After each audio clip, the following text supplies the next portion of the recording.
over 100 registered. So we'll just wait a few more seconds because we want you to know all about Haas Automation. They're really, and I'm going to introduce the speakers in a few minutes, but the really cool thing about that I appreciated about Haas is that they are the largest manufacturer of CNC machines in the world, one of the largest in the world. I'm not going to say the largest, but I'm pretty sure they're getting close. But they're so down to earth. It's really important to them that when they sell a CNC machine like they did to Team 3925 at Ventura High School years ago, they don't just drop the machine and run. They provide all of us instructors become part of a Haas Tech network where in your area they have quarterly gatherings. They used to before COVID. Probably Kathy will tell us and Mark will tell us they're doing it via Zoom now. But they have these meetings where we can go for a half a day or at a college or a Haas Tech Center or where they have the Haas CNC machines, and all the instructors get together and we're able to share curriculum and share what we're doing in the classroom. So you're never left alone. And if you walked into a classroom as a new teacher and whoa, there's a Haas CNC machine, you just have to call your Haas Factory Outlet or let one of us know, and they will actually make sure that the new instructor gets up to snuff. I love that about them because the Gene Haas Foundation and the Haas Automation, their total focus, in my opinion, is education, education, education. And what a better way, because if you learn to run those machines, you have a better opportunity. I don't care what your path in life is. If you're going to be a four-year college student, trust me, you still have to have skills. If you want to go straight into the business world, you still have to have skills. James and Mark are over there shaking their heads. Absolutely. So we're going to hear all about Haas. And to give you a better idea, what we're going to do is right now, I think we'll have Becca go ahead and start with a video of a short video that just kind of shows how you can relate to Haas and how it relates to the STEM field. And take it away, Becca. In high school, I wasn't so interested in math, but my senior year when I started working in a machine shop, I suddenly realized how much math you use, and I'm like, no, I should have paid more attention. We operate some of the most high precision gear making machines here in the world. We have very, very strict controls over gears, and that's an effort to build very, very quiet, very precise gears for our machines. I always knew that I liked working with my hands, and I also liked working with my mind, which in manufacturing, that's perfect because you're constantly running around, you're doing all kinds of stuff, making all kinds of things, and I'm using math all the time. It's been a great career to get into, and since the time I started in this industry to now, I've definitely been able to enhance my skills and also make a very good living. It's about how you got from point A to point B to point C. And really it starts with the machine. And so you're going to have some general awareness and love for just technology in general, building things, electrical components, design, because it all plays a role. I interact with a lot of the machine shop, I interact with assembly, and I interact with a lot of the engineers. I really enjoy the fact that I'm diversified in many aspects of the company. We can assemble a finished machine in a week or less, and with minimal failures. Because we've pre-tested and pre-certified all these assemblies that are going into the product, it speeds the whole process and ensures that you have fewer failures. And in many cases, are going into containers and shipping to ports all around the world. We're shipping about close to 1,000 machines a month. Half of those end up in North America, and half of those go offshore. Every day is a challenge, and every day brings those rewards when you deliver. We have millions of dollars in inventories around the globe. And that's just so that when something happens, when something fails, we can get that replacement part to a customer immediately. Every aspect of sales, service, the installation, the customer relationship is very, very important to us.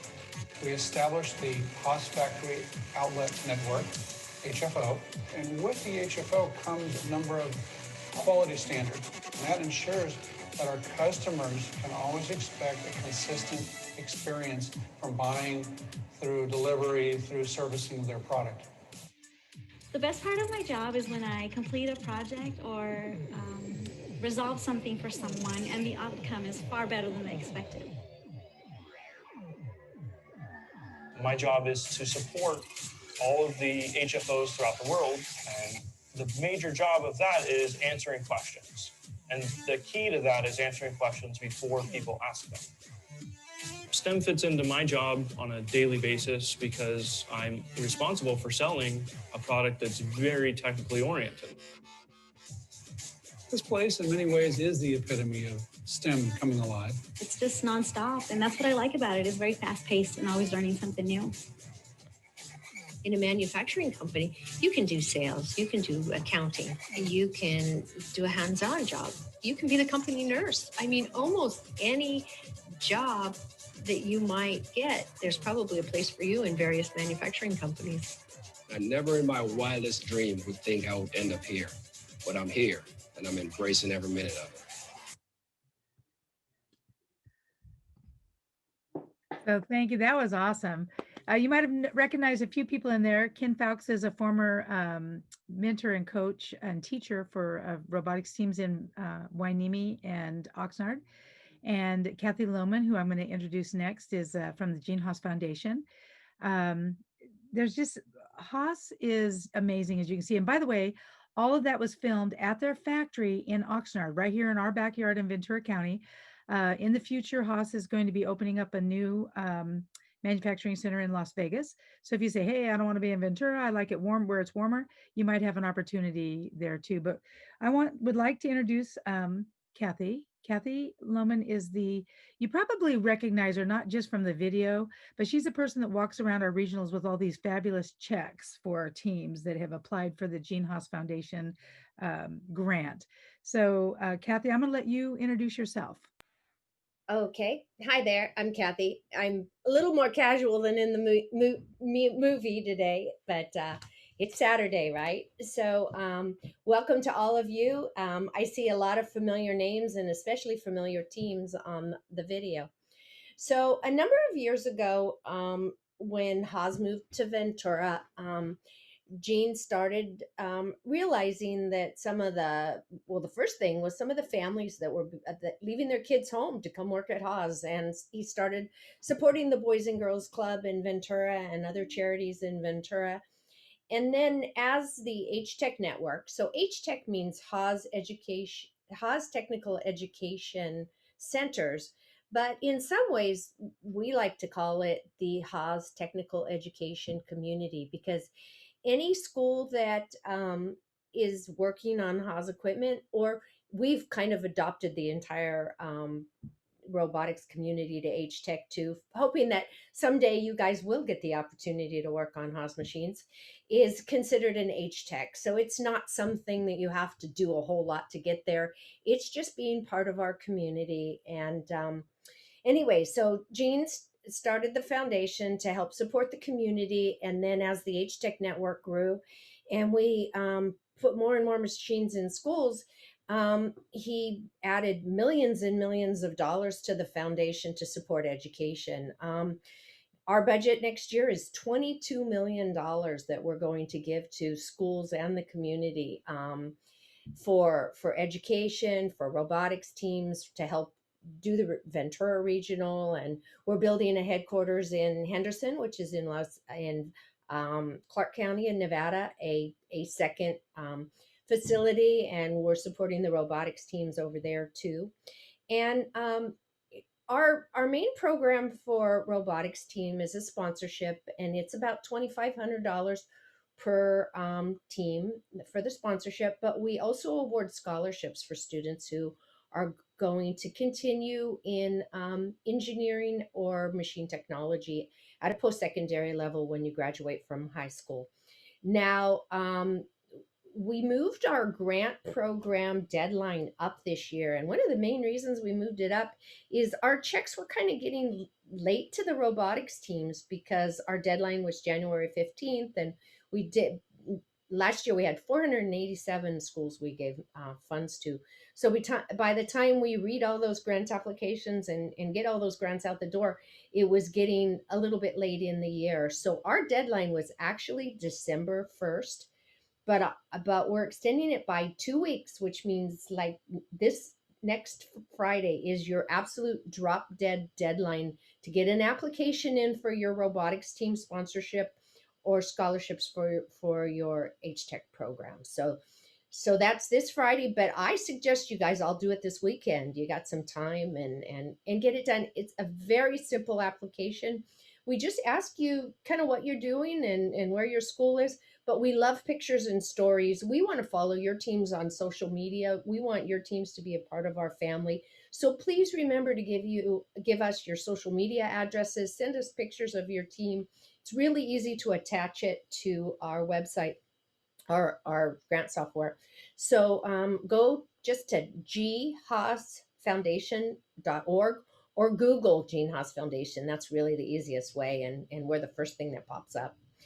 And something that Velma mentioned, and I know there's probably a lot of educators online on this Zoom meeting. And something else the foundation does is provides teacher training on the CNC machines. We have classes locally, both at Orange Coast College in Orange County and also up at De Anza. Orange Coast College, we have the entry level classes, but De Anza, we have the entry level classes and even the 5-axis classes. So the foundation pays the majority of teacher training. So if your school is thinking about buying some Haas equipment and you don't know how to run it, don't be afraid. And I think that Mark and James are going to talk about the Haas certification, which is all the basics to get you familiar with running the machine, and then Haas teacher training will take you to multiple levels beyond that. And you can find all about teacher training by emailing me, or that's the best way. Email me to learn about teacher training. So anyway, don't know. There's some chats. If anybody has any questions right now, put it in the chat. I'm looking at the chat. Other than that, this is not the last time we can talk. So if you think of something after you hang up, feel free to email me, and I'm sure Becca will be sending out my email address after this, but it's really easy. It's K Looman, Looman, at haascnc.com. So that's kind of all I have to say right now. That's all. That's it. You're so generous, and we just think it's way huge. So she's very humble, but we just love Kathy, and she's also very involved. She actually worked with her hands in a machine shop, and if you ever sit down and get a chance to sit down and talk to her about her background, you will be absolutely blown away and amazed. And she's an awesome friend. So thank you, Kathy, very much for being here and taking your time. And again, I don't see anything in the chat right now. Becca just did put the Gene Haas Foundation link in there for the grant. And you can put my email address in there too if you'd like to, Becca. Do you want me to repeat it? It's KLOOMAN at haascnc.com. Thank you so much. I saw Kurt Zierhut. He's in a window here. I don't know if y'all can see him because there's like 3 or 4 pages there's 5 pages of windows here, but Kurt Zierhut is with Haas Automation. And just so you know, there's a lot of things you could do with Haas. He's an engineer, but also he happens to be their pilot, one of their pilots. So there's a lot of things you could do and still work with Haas, and you don't have to be necessarily someone working on a machine. So Kurt, I don't see you on my first screen. I think you're on my second screen, but give a wave out to whoever can see you. Good morning. No, there you are. And Kurt also has been a judge many times at both Orange County Regional and Ventura Regional. So thank you, Kurt. He's working with the foundation now. We have a program for the top CNC programs in the country where Gene's name gets put on that center, and we give a large grant. And Kurt's kind of joined the foundation team to manage our naming rights projects.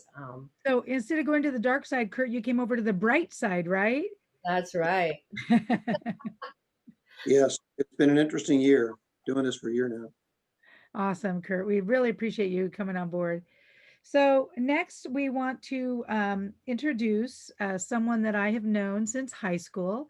James Gernheuser was a student in my robotics class 3925 Circuit of Life at Ventura High School. And He was then stayed on and mentored, and now he's a manufacturing engineer at guess where? Haas Automation. So, James, you want to introduce yourself, and then we have some questions that we want to ask you. Sure. Hi, everyone. Good morning. Thank you for being here. I see some familiar names in the participants list in the chat. All the guys from 4711. Hey, how you doing? And I see a particular Jonathan Sessa in here as well. Hey, long time no chat. Good to see you here. So yeah, how are you doing? Okay, so James, I have a question for you. Did you like high school, and did you know what you wanted to do? I'm not what you would call the model high school student. I was kind of floating around, didn't really know what I wanted to do, but I was in Velma's computer repair class, and that exposed me to robotics. And between her, Mark, and my stepmom, who's my mom, it kind of pushed me to look at the option of going to a 4-year school. So, 2 or 3 years into high school, I decided, oh yeah, maybe that college thing might be not a half bad idea. And, got my butt in gear and got ready to go to college. So I didn't really know until I got into robotics and this sort of stuff. And I was like, hey, I really like this. I like making stuff. I like designing things and everything that all you robotics students do on a daily basis. Yeah, you can really do that as a job. And where did you go to college? I went to the California Maritime Academy in Vallejo, California. It's CSU Maritime. Yeah, Becca knows where that is. And very small CSU, you get a ton of hands-on experience. It's, one of the main programs there is doing engineering as a gateway to your third assistant engineer license for the Coast Guard so that you can work on ships. I didn't end up going that route, but that whole program exposes you to a lot of different industries and subjects. So I think it's it's a specialized education for going to a CSU because you get a ton of really, really niche knowledge that applies a lot of places, oddly enough. And I got my degree in mechanical engineering. That was my last question. About that. Yeah. How would you say that first helped you with your current career? I mean, it was the gateway to it completely. Like I said, I didn't really know what I wanted to do. So first kind of gave me some direction and showed me, hey, you can go do all this stuff you really like doing. In high school, I guess the only thing I really liked, and it's still my main passion in life, is riding motorcycles.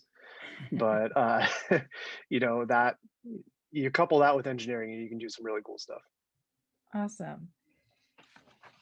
So you work at Haas now. How you want to tell us how you got your job?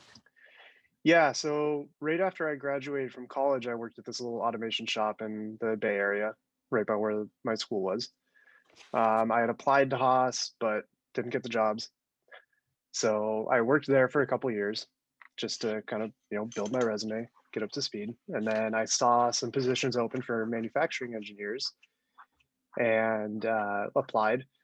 Mark wrote a beautiful letter of recommendation for me, helped get my foot in the door a little bit, and went and interviewed. Next thing you know, I got a job offer, accepted it, moved back down here, and yeah, it's been great. And would you do anything differently? I don't think I would actually. I'm kind of glad that I didn't get the Haas job first. I got a lot of exposure to different industries and a whole different world working in industrial automation, and then moving to Haas Automation where you're building those machines on a massive scale. So I don't think I would, because it gives you a really unique outlook on just how to build a product at scale versus building one specialized machine. That's perfect. So can you kind of give us an idea of what you do on a daily basis in your job? What's your job like?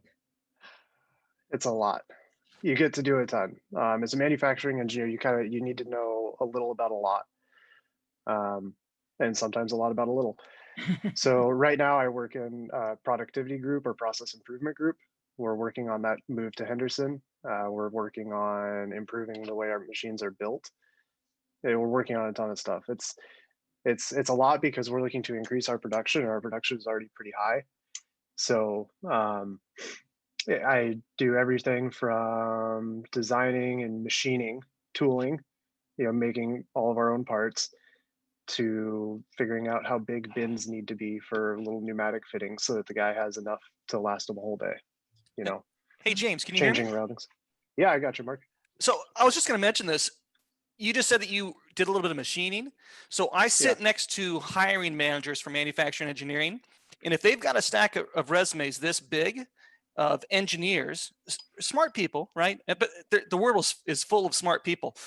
But if they've got a stack of engineers who are applying and 50 resumes, and they've got 3 that show first robotics experience or Formula SAE experience in college or machining experience, I tell you, those 3 resumes go to the top of the list. It really helps. Of course, we're a manufacturing facility. We make the machines, but it's not just us. This kind of micro machining is everywhere.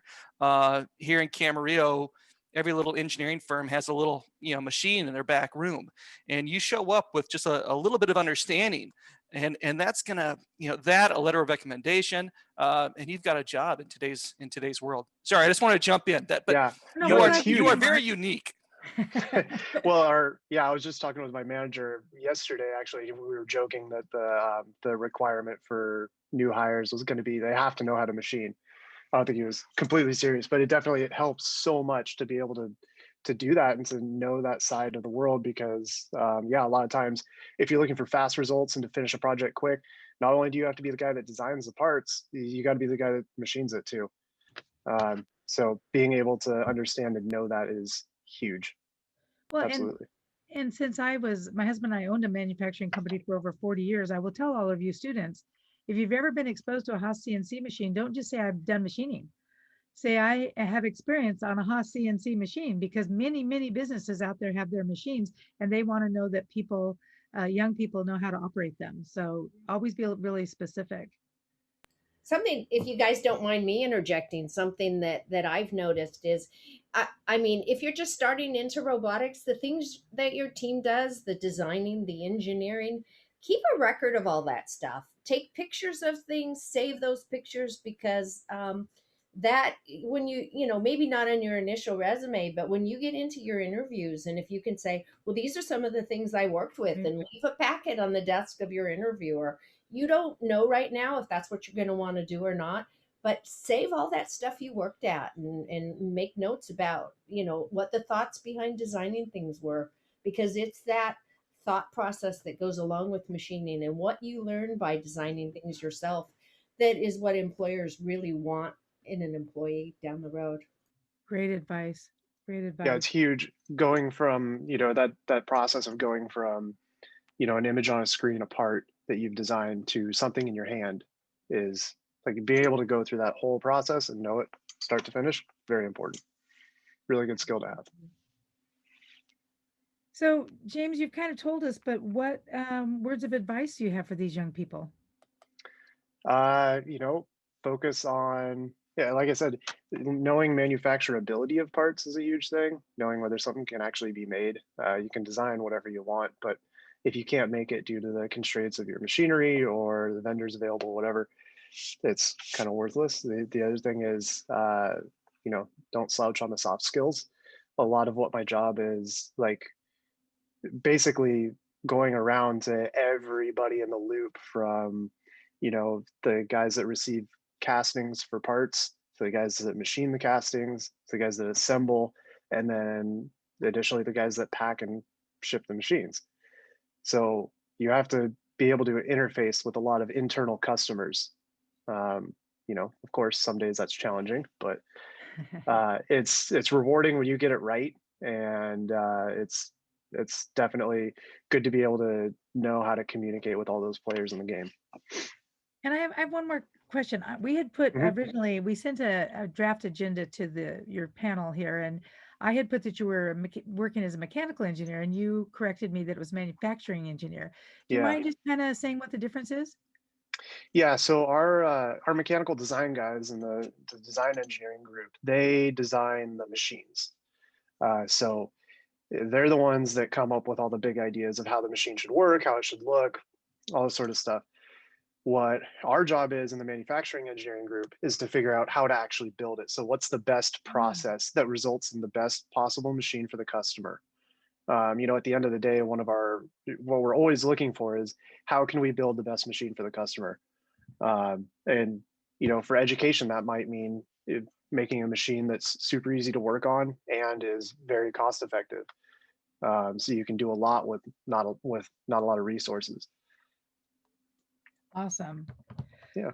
Well, James, I know that you mentioned that some people might recognize your name, Gernheuser, and you mentioned Team 4711. We have to give your dad a shout because he is the teacher, coach, mentor for 4711 over at Ace Charter High School.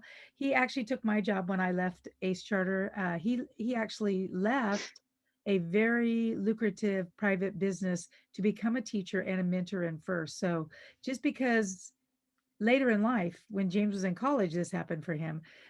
So don't think that when you pick a career, it's the end of your journey. Now, I should have probably introduced all of the panel members in the beginning. However, our next panel member is pretty famous. I actually went to Detroit and Houston for World Championships the last time we had World Championships, and I helped Haas in their booth in the Innovation Fair. And first thing people would ask me is Mark Terryberry going to be here? Because Mark has come a long way. I met Mark because he started mentoring Team 3925. I want to give a special shout out to Scorps Team 6934 from Camarillo. If you're on there, wave. And because Mark presently mentors that team. In fact, his son helped to get that team formed over at Camarillo High School. But Mark started out as a mentor and a coach, but he came from Haas Automation. And Mark, I don't want to steal all your thunder because I want you to tell us a little bit about yourself and where you've come.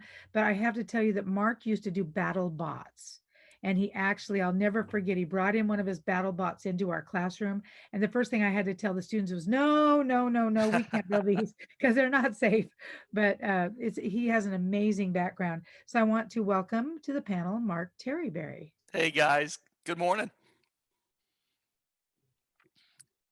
Kind of excited to be here. We'll have some questions. I'm sure Vilma will have something, but yeah, I love FIRST Robotics. It's this little microcosm of the world, and it really does represent what's out there.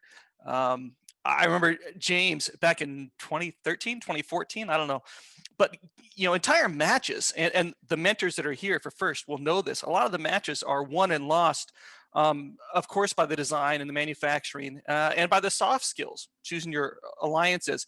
And they're also being won and lost by those kids from mock trial who read the rules and know every single bit of the rules. And so I remember that one year aerial assist, kids cheating by handing the ball from one side of the line to the next, dropping it in the robot, and just creating this engine to make points just by feeding it in.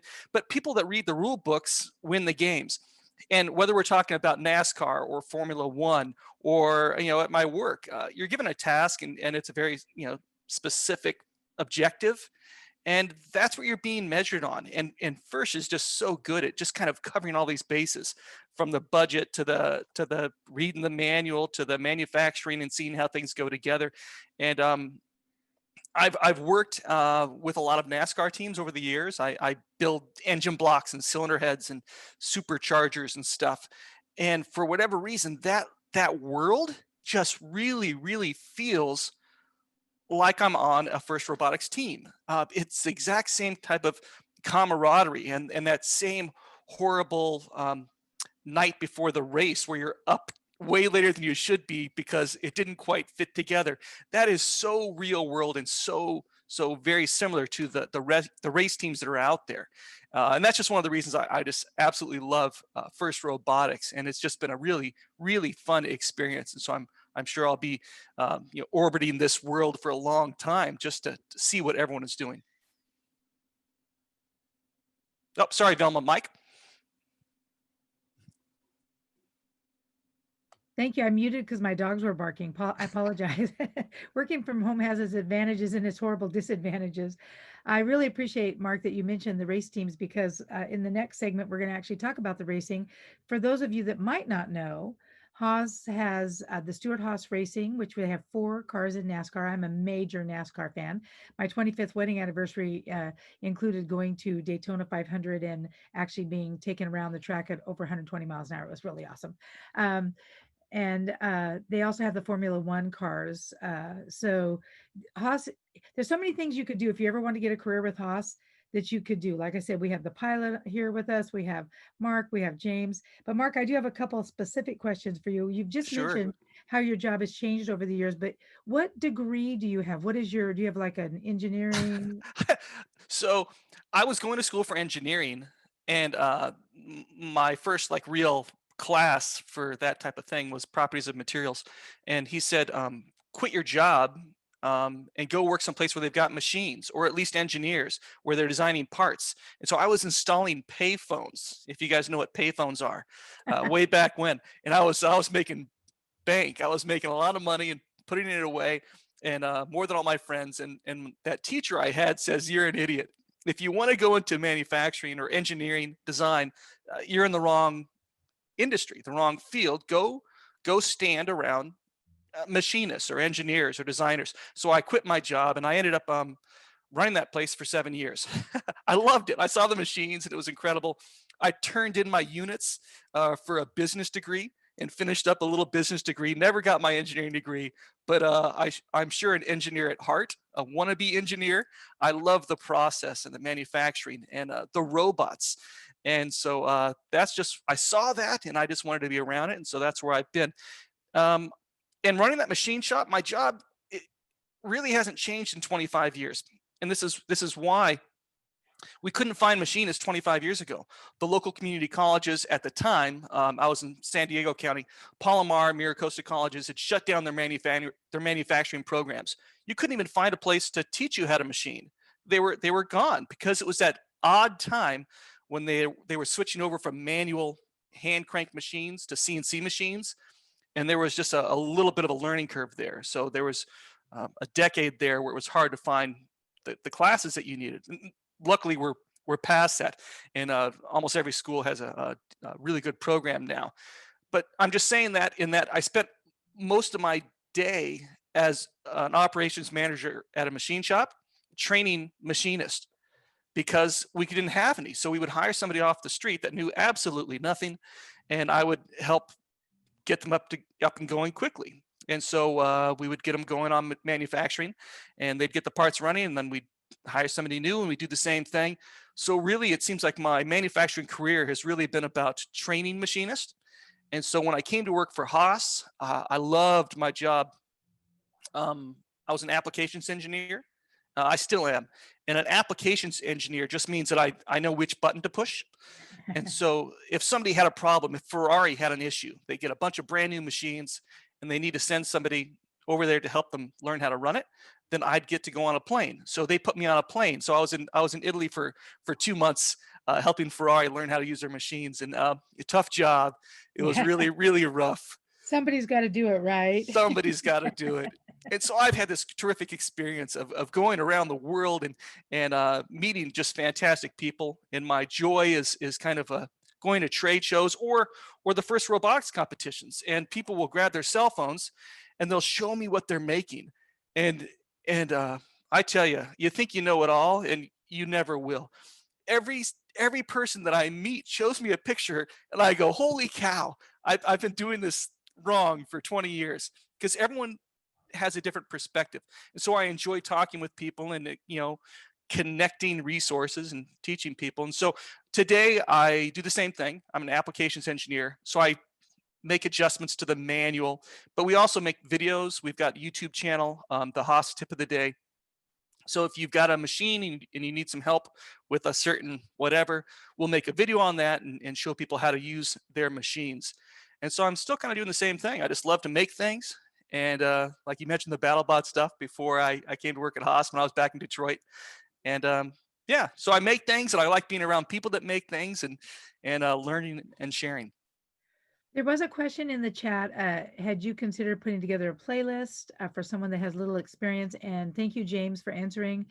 There is a link if anyone wants to see a possible playlist on YouTube of how to approach your machine if you have little experience. James has already posted the link there for you. But thank you, James. I appreciate that. Oh, that's And then fantastic. other people were Yeah, thinking that's just the tip of the day playlist. Great. Yeah. And you can put up my email address also. I'll just put it on here. So if you're a mentor here, you've got some equipment, you're thinking about getting equipment. Obviously, Kathy Looman knows all about it, but Terryberry at haascnc.com.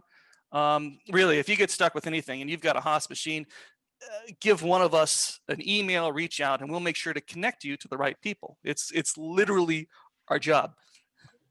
One other thing, the HTech on the Haas Automation website, if you scroll down to the HTech Haas education pages, lots of information on there about all the different aspects of training and how you can access them. So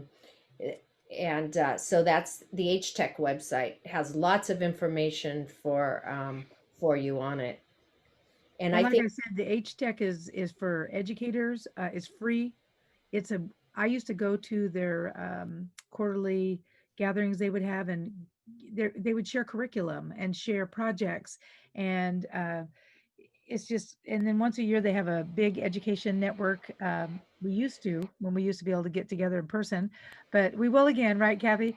We would meet. will again. All over the United States, people would come, and teachers and different educators, and share what they're doing, which is awesome. Now, Mark, when you changed your career, so to speak, and you became tips from Terryberry, you become pretty famous. I mean, I really almost can't go anywhere that if I'm standing in the Haas booth at World Championships, whatever, they want to know if they can get your autograph. So tell us how that feels.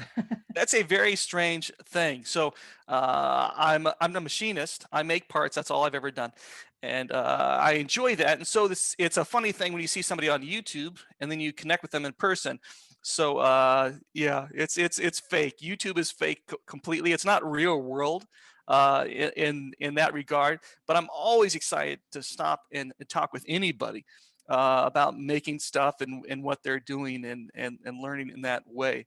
But I sure enjoy it. I enjoy making things and I'm able to spend an obscene amount of time on a topic that most people just aren't allotted that amount of time to work on a lesson plan.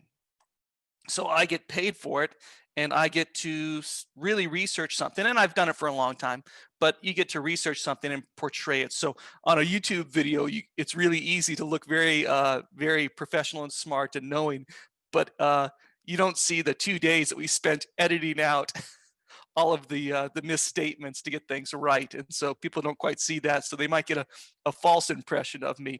But as far as me actually enjoying my job, that's not false at all. I sure love being around the people and being around the machines. You've pretty much done this throughout your talk, and we're getting close to the 1 hour, but I want to make sure we have some time for question and answers.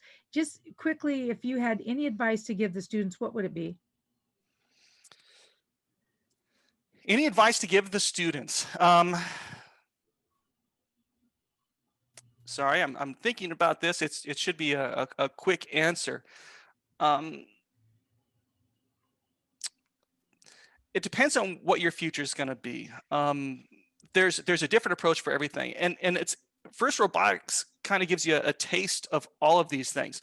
There's a point in the build season where you don't want to start doing your CAD work. What you want to do is grab a pen and a pair of scissors and start cutting up cardboard, mocking things together, right? Because it's the fastest way to get things done and get things out.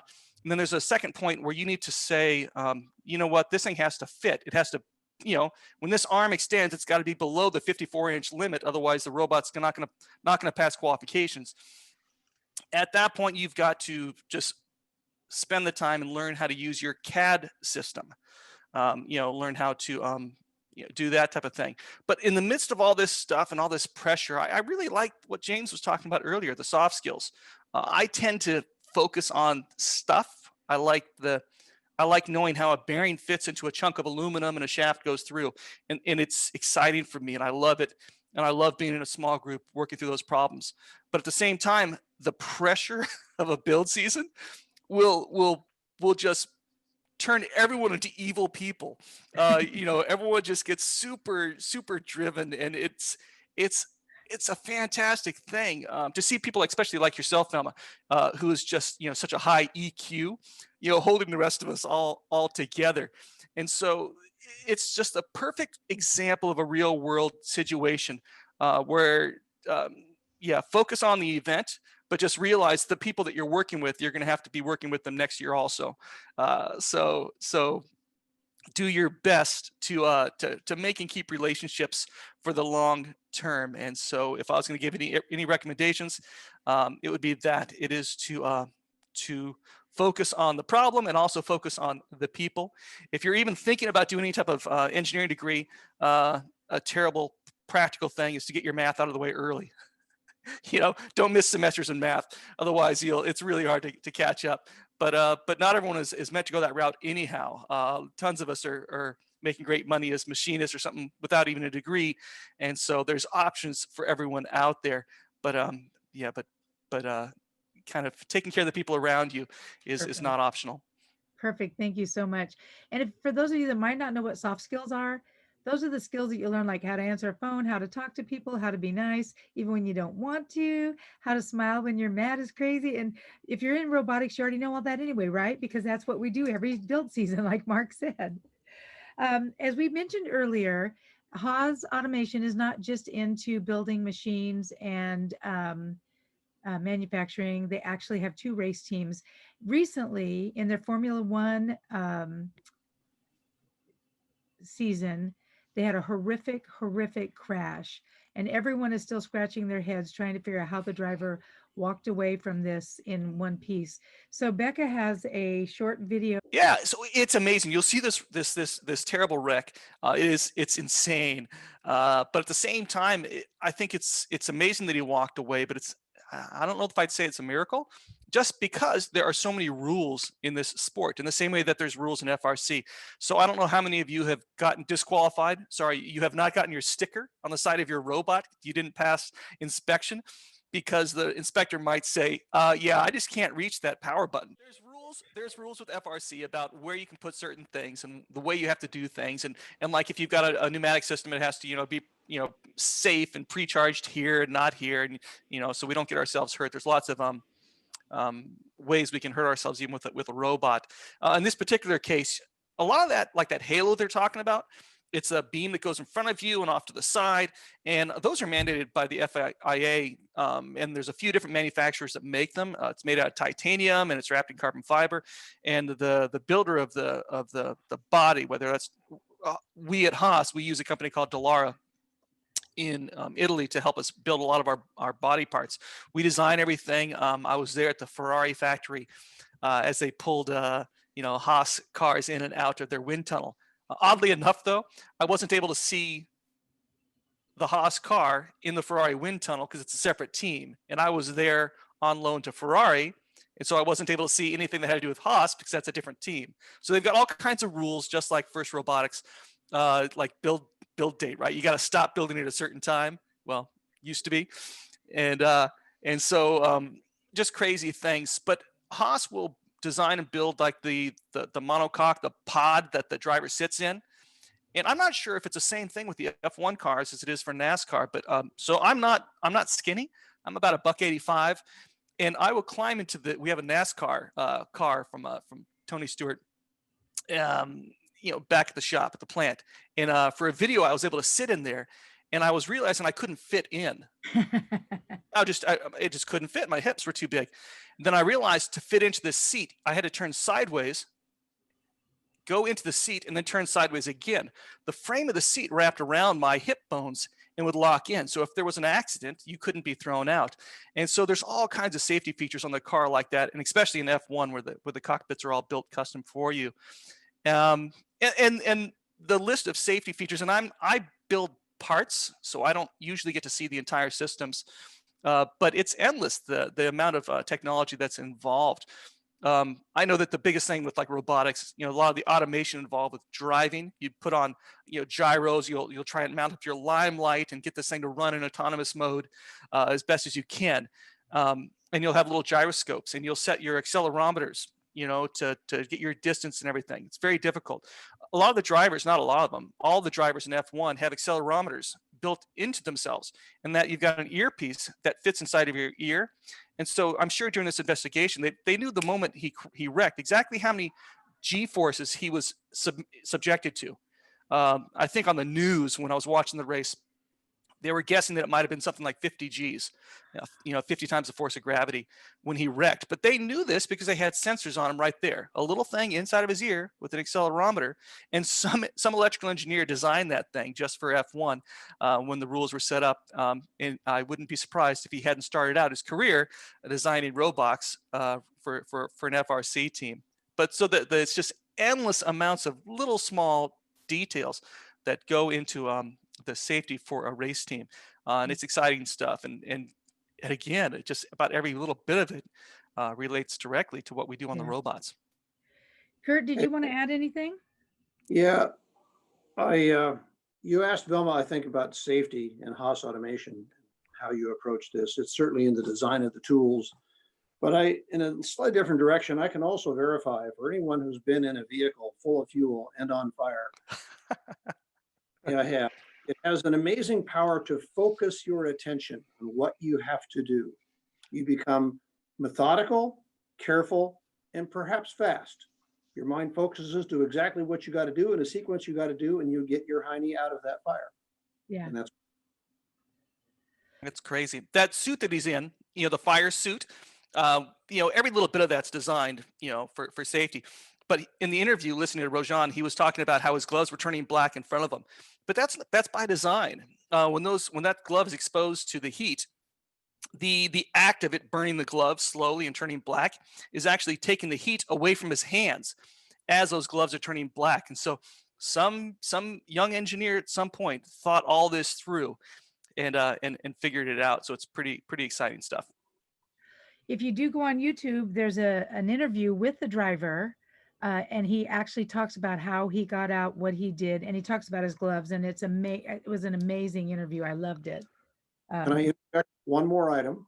Sure. News story today from Google. The most popular searched item the year was about a race car driver who used to drive for Haas Racing named Ryan Newman, who was in an accident early this year. And he became popular only because a number of times he was looked for on Google. Yeah. Well, it's interesting when I was looking for what to send to Becca to play, I wanted to get a crash also in NASCAR, but the most fabulous one was Ryan Newman, but that at the time he had that wreck, he was not a Haas driver. So I thought it might be a little bit not the right thing to do, but that's another one to Google if you're into. Part of the family. Yeah, it's great. I'm so into racing in this regard, and it's just now thinking about who I'm looking at here in front of me. All these First Robotics teams. Racing is First Robotics. It is so close. A couple weeks ago, I was on we were watching one of the NASCAR races, and I was on a Zoom call watching the race. And this fellow Eric Maycroft, he's on the Stewart Haas Racing team, and he does marketing. But he used to be on pit row, and he was changing the tires. And so I had a conversation with him that was insane. Apparently, a lot of the teams that switch out the tires on those NASCAR tires, they'll get silicone or whatever, and they'll glue the nuts right to the rims. So when they pop off the nuts, they fall down. They'll grab the tire, put it on. The nuts are already on there. But hey, what'll happen is these guns have to be perfect. And so some of the teams were spending $10 million a year on the air guns to get them just a little bit faster and a little bit better than the next guy. It's like a certain robotics team might just spend a ton of effort on their autonomous or their whatever, getting the limelight going. And so they just do it so well. I think Haas might have spent millions of dollars on these air guns. So a couple of years ago, I just know that they mandated, okay, everyone has to use the same air guns, and all the NASCAR teams hated it, but they had to lower the cost for everyone. Yeah. Yeah, and so First Robotics does this all the time. They'll allow certain things, and then certain teams will just go crazy Yeah. in one direction. Then they'll have to change the rules a little bit to try and level things out and make things fair. And yeah, it's the same thing everywhere. There's another story there related to guns, a very recent one, well, from last year. Are specified, here's the gun you must have for removing bug, putting it back on again. And it gave those guns to everybody. They couldn't modify them. And some teams were repeatedly damaging. Yep. That would break. Oh, they break them on purpose because, no. Well, I talked to the guys. They're given 2 or 3 guns. These guys wanted their guns to run faster, but they had a gun that was a fixed thing. They got it to run faster, and that's what damaged it. Now, robot, you want a trick? There's a penalty. So James, faster pressurized helium instead of nitrogen. Oh, wow. He used helium, it ran 50% faster, and it destroyed the guns. How about that? Was the pitch of the gun higher when they used the helium? I'm just joking. Really? So fast. Yeah. You know how they, okay, never mind. So James, did you have any closing comments? And then we're going to give a few minutes to Becca. And if there's any other questions, post them in the chat so we could answer them. It's kind of to Mark's point about both the safety and those guns. We use the most widely used tools in our facility are little Milwaukee impact wrenches.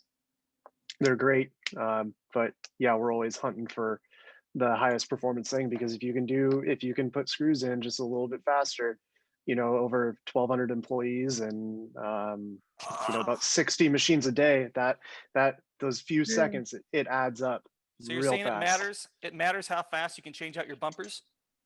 Oh, absolutely. Hey, Mark, High Tides bumpers were awesome. 4414s Yeah. last year was fantastic. That was a constant point of contention, the bumpers. Yeah. I hate We always. Kathy, Yep. So yeah, I mean that's it. It all comes back, no matter what you're doing, first applies. And what I think so cool is that you guys can relate what you do in your jobs today to the way a FIRST robotics team runs while they're in high school. I think it's amazing, and thank you for that. Kathy, did you have any closing thoughts before I turn it over to Becca?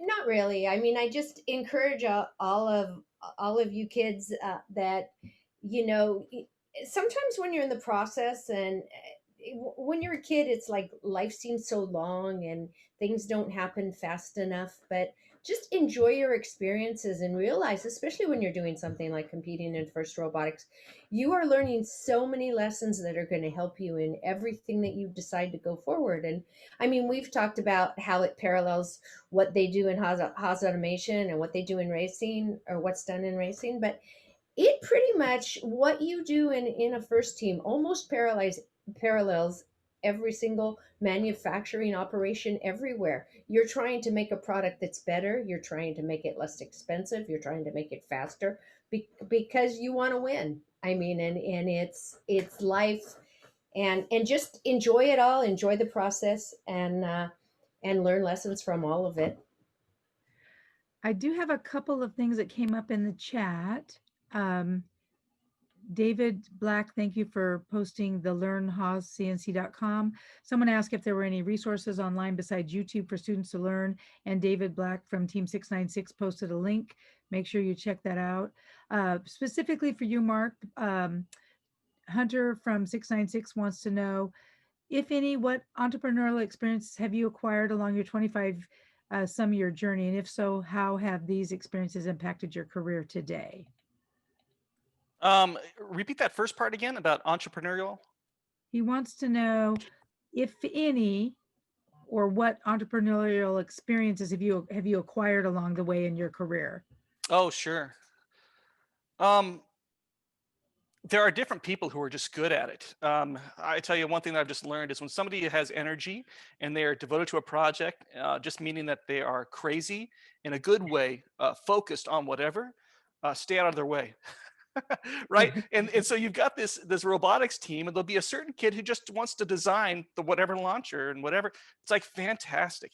And in real world, it's the same way. And so part of the the cool thing about the different mentors is that a lot of the mentors on a lot of different teams are just really good at finding the right person for the job, because we're not all good at the same things.